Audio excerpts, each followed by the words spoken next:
direito tutelar do trabalho e garantias de emprego, maternidade, paternidade e parentalidade. Olá, tudo bem? A relação entre maternidade e trabalho é regulada por leis que buscam proteger principalmente a mulher e garantir condições para o desenvolvimento infantil. Portanto, para estudar esse tema, é importante entender todas as regras ligadas à maternidade e ao trabalho. Lembrando que elas não se limitam apenas à licença maternidade, mas também incluem outros tipos de licença. Vamos iniciar com as mais conhecidas, as proteções relacionadas à maternidade e trabalho. Essas estão estruturadas nos eixos que vamos ver: a amamentação, proteção contra a rescisão, a própria licença maternidade, a estabilidade, alterações e restrições no ambiente de trabalho, faltas para acompanhamento médico. A proteção contra a rescisão tem raízes na proibição do empregador em rescindir o contrato de trabalho somente pelo motivo de a mulher ter casado ou estar grávida. Dito em outras palavras, não é permitido qualquer tipo de punição em virtude desses fatos, conforme o artigo 391 da CLT. Mas não basta o empregador não colocar na rescisão que o motivo foi o matrimônio ou a gravidez. No sistema jurídico brasileiro, é proibido a rescisão que na prática tenha sido motivada por esses motivos, devendo ser comprovado. E no caso da mulher estar grávida, há uma proteção especial, a impossibilidade da rescisão sem justa causa. Portanto, somente é possível a rescisão com justa causa, segundo consta na legislação sobre a estabilidade. Agora, vamos falar sobre o eixo da licença maternidade. A licença maternidade está majoritariamente fundamentada no artigo 7º, inciso 18 da Constituição Federal e no artigo 392 da CLT. Vamos ver sobre as suas disposições. O tempo de licença maternidade será de 120 dias. A licença se iniciará com o parto. Caso a empregada apresente atestado médico, o início desse afastamento poderá ocorrer antecipadamente, no caso, entre o 28º dia antes do parto e o parto em si, conforme o artigo 392, parágrafo 1º da CLT. É garantida a estabilidade da gestante desde a confirmação da gravidez até o 5º mês após o parto. Este período não poderá incorrer em prejuízo ao emprego, ou seja, há uma estabilidade e somente será possível a rescisão se a empregada cometer uma falta grave que caracterize uma justa causa, conforme o artigo 482 da CLT. A empregada tem direito à remuneração integral. O salário maternidade é o valor pago durante o período da licença. Para as empregadas, é pago pela Previdência Social, conforme o Decreto 3.048 de 1999, e corresponde a uma renda mensal igual à sua remuneração integral. Porém, a operacionalização é mais complexa, já que a empresa realiza o pagamento para a empregada e posteriormente esse valor é compensado no recolhimento das contribuições incidentes sobre a folha de salário como um todo. Tanto essa estrutura básica da licença maternidade quanto a legislação contam com algumas configurações que questionam ou particularizam essa temática. Vamos ver sobre esses casos particulares e a aplicação da licença maternidade. O caso do aborto. Conforme o entendimento jurisprudencial, é considerado aborto quando a morte do feto ocorrer entre a 20ª semana e a 23ª semana, entre o 5º e 6º mês.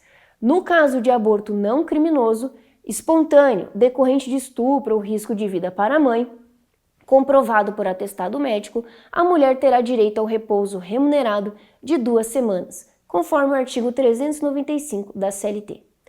Outra situação é o natimorto. Conforme o entendimento jurisprudencial, é considerado natimorto a morte do feto após a 20ª semana e a 23ª semana, 5º e 6º mês. É assegurada, nestes casos, a licença maternidade de 120 dias. Outra situação é o parto antecipado. A empregada terá direito aos 120 dias de licença maternidade, conforme o artigo 392, parágrafo 3º da CLT. Temos ainda a guarda judicial para fins de adoção. Será concedida a licença maternidade à empregada mediante a apresentação de termo judicial de guarda à adotante ou guardiã, conforme o artigo 392-A da CLT.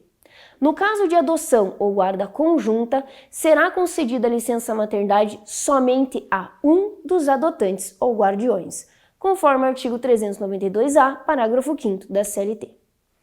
E no caso do falecimento da gestante? Em caso de falecimento da gestante e sobrevivência do filho, é assegurada a estabilidade provisória a quem detiver a guarda, conforme a Lei Complementar 146, de 25 de junho de 2014. E com relação à relação homoafetiva entre duas mulheres, a mãe servidora ou trabalhadora não gestante em uma união homoafetiva tem direito ao gozo da licença maternidade. Caso a companheira tenha utilizado o benefício, fará jus à licença pelo período equivalente ao da licença paternidade.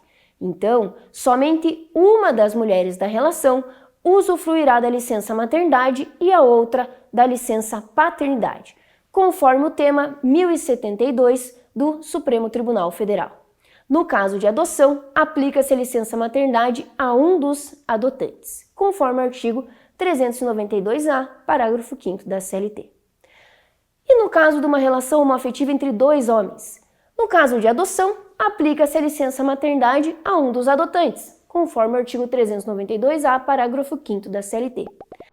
No direito, alguns conceitos não são muito precisos, principalmente quando se relacionam com outras áreas. Um exemplo é a diferenciação entre aborto espontâneo e natimorto.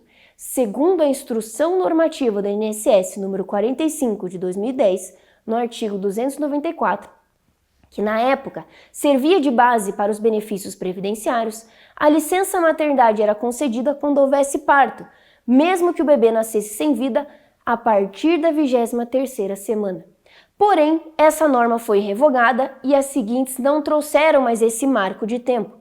Já a jurisprudência costuma usar como referência a 22ª semana, mas esse critério não está previsto em lei. No âmbito da medicina, a Federação Brasileira das Associações de Ginecologia e Obstetrícia define que é considerado aborto espontâneo aquele que ocorre antes da 22ª semana, ou com peso do concepto inferior a 500 gramas, sendo após esse marco considerado natimorto. Essa imprecisão tem um grande impacto, pois em caso de aborto espontâneo haverá a concessão de 2 semanas de afastamento, enquanto no caso do natimorto incorrerá na concessão da licença maternidade completa.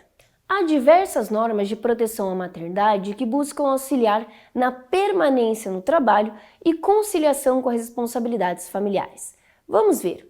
O direito à mudança de função, previsto no artigo 392, parágrafo 4º da CLT, a rescisão de contrato se for prejudicial à gestante, o afastamento da gestante de atividades insalubres enquanto durar a gestação e a amamentação, conforme o artigo 394-A da CLT, 2 intervalos de 30 minutos cada para a amamentação até o filho completar 6 meses, conforme o artigo 396 da CLT, e empresas com mais de 30 mulheres acima de 16 anos deverão ter creche ou estabelecer convênios, conforme o artigo 389 da CLT.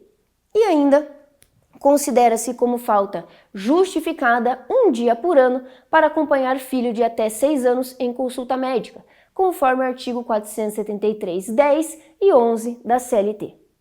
São diversas as normas de proteção às mulheres em atividades laborais. No entanto, há uma grande crítica: a centralização da temática à maternidade e poucas normativas focadas na proteção e desenvolvimento de carreira das mulheres, que, quando existem, não têm força obrigatória. Licença paternidade. Depois de falar sobre a licença maternidade, é hora de tratar sobre a licença paternidade, que também garante um período de afastamento para cuidar do filho.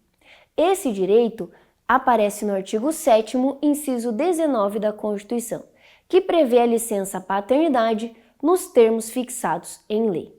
Mas você sabe qual foi a lei que fixou a licença paternidade?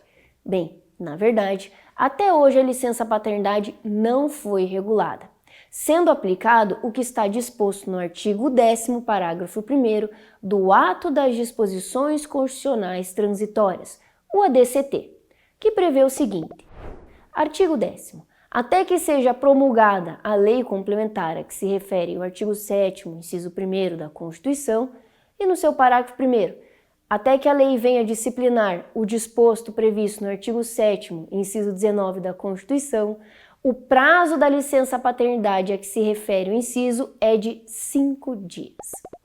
Há disposição similar na CLT no artigo 473, inciso 3º, considerando falta justificada de 5 dias consecutivos em caso de nascimento de filho, de adoção ou de guarda compartilhada.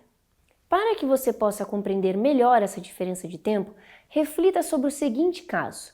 O filho de Isabel e Josué nasceu dia 25 de fevereiro. A mãe terá licença de 120 dias de maternidade, até 25 de maio, pois ela tem 120 dias de licença maternidade. Josué terá de voltar ao trabalho já na semana que vem, mais precisamente dia 4 de março. Portanto, conviverá menos com o seu filho neste período, isto é, apenas 5 dias. Com relação ao comparecimento a consultas médicas, qual a disposição atual? É garantido aos homens acompanhar sua esposa ou companheira em até 6 consultas médicas ou exames complementares durante o período de gravidez e por 1 dia por ano para acompanhar filho de até 6 anos em consulta médica. Tanto na licença paternidade como na licença maternidade, é possível a prorrogação dos lapsos temporais se a empresa empregadora aderir ao chamado Programa Empresa Cidadã, conforme a Lei nº 11.770, de 9 de setembro de 2008, que amplia o tempo de 120 para 180 dias de licença maternidade e de 5 para 20 dias de licença paternidade. A contrapartida para as empresas são os benefícios fiscais, como dedução de impostos. Porém, são poucas as empresas que se encaixam no critério para poder usufruir desse benefício, pois somente aquelas que estejam no regime de tributação do lucro real, ou seja, em regra, somente grandes empresas, trazendo na prática um alcance pequeno da referida legislação. Com tudo o que vimos até aqui sobre esses dois tipos de licença, vamos ver um comparativo da licença maternidade e a licença paternidade e do aumento possível de ser realizado pelo programa Empresa Cidadã.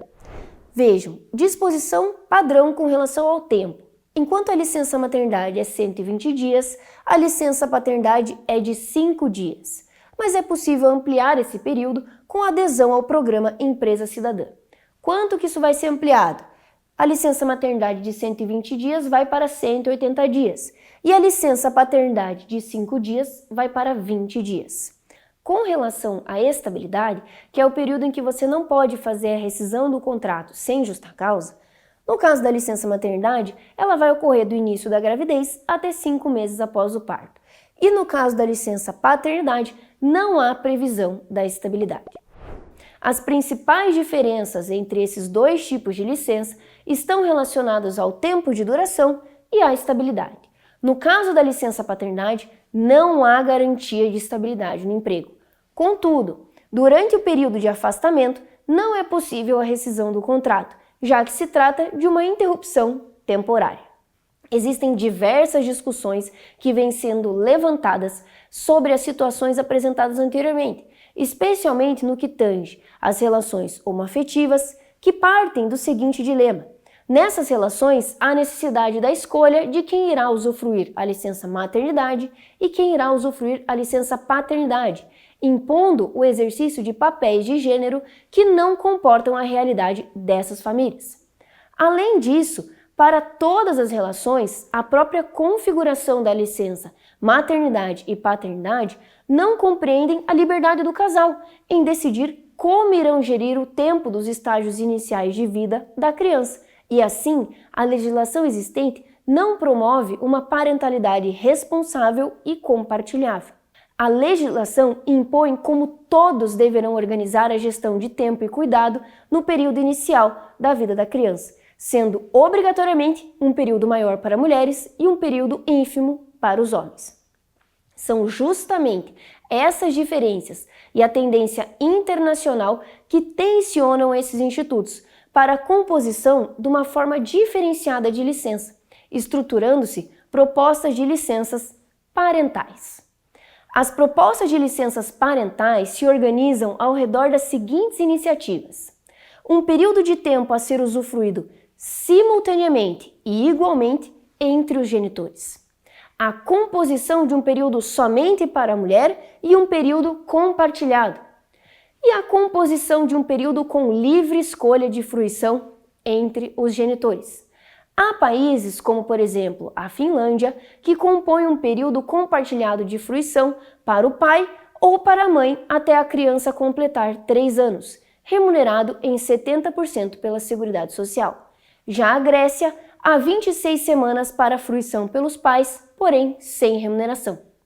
No Brasil, há alguns projetos de lei em discussão, porém não existe atualmente um sistema estruturado de licença parental, e este deverá observar as tensões mencionadas neste tópico, permitindo a liberdade de escolha igualitária e considerando as particularidades de gênero.